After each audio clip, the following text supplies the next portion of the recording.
morning, Group 52. Ask yourselves, why did Jesus come? Most people might say Jesus came to show us the Father.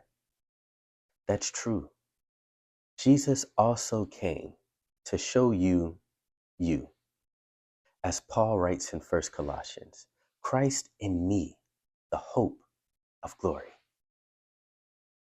Jesus told his disciples, just as the Father has sent me, so I send you. Every supernatural miracle Jesus walked in is our inheritance. God bless you, Group 52. May Christ reveal all the wonderful gifts he's placed in you and have the best week of your life.